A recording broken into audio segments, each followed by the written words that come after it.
just before the show season started, we noticed that my 5-year-old Western Pleasure Prospect horse, Dixie, wasn't performing to her full potential. We suspected that her hocks were bothering her, so we scheduled a routine steroid injection with our vet. We had used this method with success in several other horses. However, 2 days following the injection process, while doing a light lunge, I noticed that Dixie was a little sore. So on the next day, we rested her. But on the 4th day, when I took her out again, I noticed that Dixie was worse than ever. We made the immediate decision to call our vet for fear that she had an infection at the injection site. Our vet came out, inspected Dixie, and determined that she had no infections, but was unsure as to why she was so unsound. Over the next few days, Dixie's health took a turn for the worst. She could hardly walk and had a small appetite. We put her on the trailer and hauled her to the equine hospital, where they determined that she had pre-laminitis. They placed corrective shoes on her feet and recommended a new diet.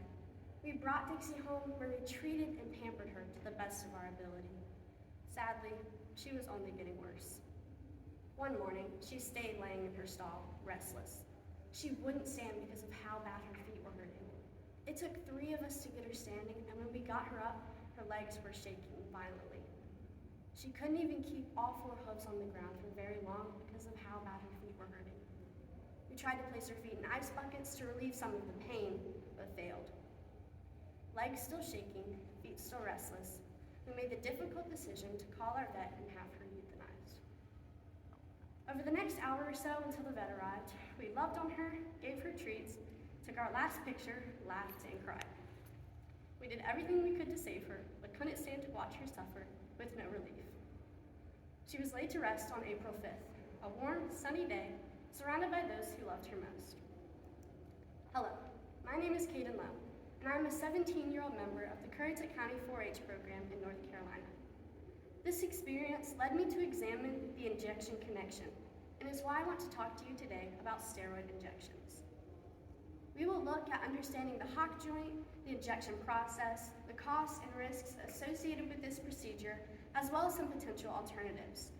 We are going to focus specifically on the hock joint, though other joints may be injected as well. Much like a human getting a cortisone shot in a bad elbow, steroid injections for horses are used as an anti-inflammatory medication to relieve pain. Most often, these injections are used to improve performance issues associated with joint stiffness and are fairly common in the show industry. To fully understand this process, you first need to understand the hock joint. The hock, or tarsal joint, is built like and functions somewhat like the human ankle, as you can see on the comparison on this slide. It is a hinge-type joint, which is made up of 10 bones and 4 smaller joints supported by several ligaments. It is located on the hind leg of the horse between the cannon bone and tibia. This area is where most of the drive in a horse's motion originates. It also receives a lot of impact as a result of the horse striking the ground and can be the source of a high level of strain. There are 3 areas of motion in the hock joint. Most of the movement, about 90%, occurs in the upper hock joint. However, most injections are performed between the lower hock joints, where the cartilage, which provides cushion, often breaks down and inflammation occurs. Hock injections are a fairly common procedure, but should only be done at the recommendation of a veterinarian. According to Hock Injections 101 by Tanis McDonald, vets use varying combinations of medications in a steroid injection. This combination depends upon the age, use, and severity of injury in the animal. She suggests that hyaluronic acid may work well for younger horses, while a combination of HA and other steroids may be more effective long-term for older equine. Antibiotics are often thrown into the mixture to prevent infection. When your vet conducts a hock injection, sterility is of utmost importance. While I'm only going to put on 1 pair of gloves today, a vet will often change gloves in between each and every step of the process to keep things extra sterile.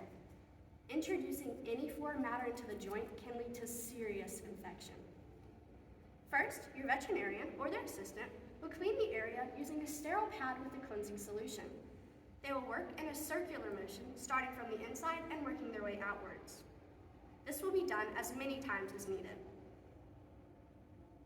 The syringe and injection needle will then be prepared using another set of sterile gloves. One needle is used to draw the steroid into the syringe,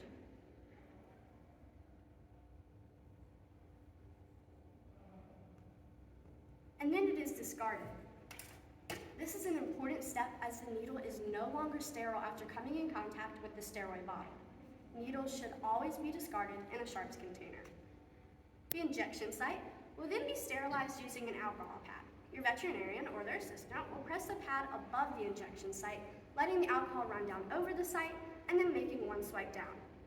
This will be done multiple times to ensure a sterile surface. Your veterinarian will then use one hand to find the gap between the lower joints of the hock. A sterile needle not connected to the syringe is injected first. If joint fluid drips, the vet will allow it to drain until it becomes thick and less frequent. Then the syringe containing the steroid is added, and the injection is completed.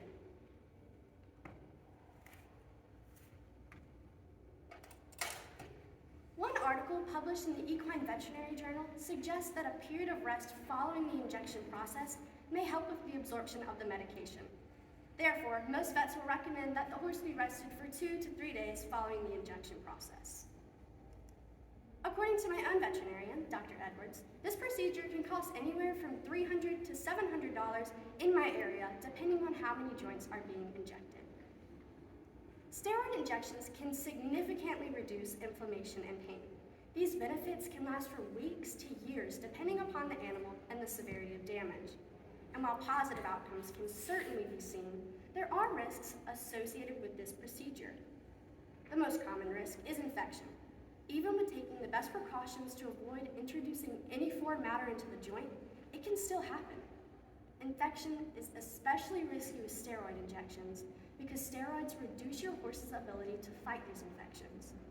If you notice any inflammation, higher temperature, stiff movement, or lameness in the hock, immediate veterinary care is necessary. Repeated steroid use may also begin to break down the cartilage in the joint over time, making the situation worse because you are eliminating the cushion. A rare risk is a joint flare, which is an inflammatory response that can lead to lameness. Finally, some evidence suggests that laminitis could result from a steroid injection. The American Association of Equine Practitioners defines laminitis as the disruption of blood flow to the laminae. The laminae are the structures inside the hoof that connect the coffin bone to the hoof wall. Swelling weakens this laminae and permanently breaks down the bond between the wall and bone. In chronic cases, these two can separate completely. When this happens, the coffin bone may shift and rotate downward within the hoof. This hoof came from a laminitic horse, and you can clearly see the rotation of the coffin bone. A normal hoof has much less of a rotation. In extreme laminitic cases, this rotation can eventually cause the coffin bone to protrude the sole of the foot. Although it is most common in the front feet, laminitis can occur in any foot. The good news here is that recent studies, such as the 2013 study done by Cornelius and Robinson, have highlighted the rarity of steroid-induced laminitis. Their research suggests that horses that experience this issue were predisposed to laminitis prior to the injection process. Of course, when it is your horse, this brings little comfort. They further elaborate that steroid injections can cause things like insulin resistance and circulatory issues, which are associated with laminitis. There are alternatives to steroid injections. These include some medications given intramuscularly or orally. These methods are used to relieve pain and would be the equivalent of taking aspirin or ibuprofen. Biologics are another alternative. These are substances that are natural to the horse's body, like stem cells or plasma, which are injected into the joint to repair damage. A last alternative, and the least preferred, is fusing the lower joints of the hock together to prevent excess movement and irritation. While we can't be certain that hock injections cause Dixie's laminitis, I did learn that it is extremely important to educate yourself as a horse owner on the process, the costs, the risks, and alternatives to any procedure we subject our equine partners to. I hope you have benefited today from my experience and research, and I hope you better understand the hock joint, that steroid injections can be a very effective method for reducing inflammation and pain in performance horses, how these injections are performed, the costs and risks associated with this procedure, as well as some potential alternatives. Information for my presentation came from Combat Hawk Problems by editors of the Practical Horseman magazine, Laminitis Prevention and Treatment by the American Association of Equine Practitioners, Hawk Injections 101 by Tanis McDonald, various articles from the Equine Veterinary Journal, my own veterinarian, Dr. Shanna Edwards of the Oaks Equine and Farm Services, my cooperative extension office, and my own personal experience. Thank you. Are there any questions?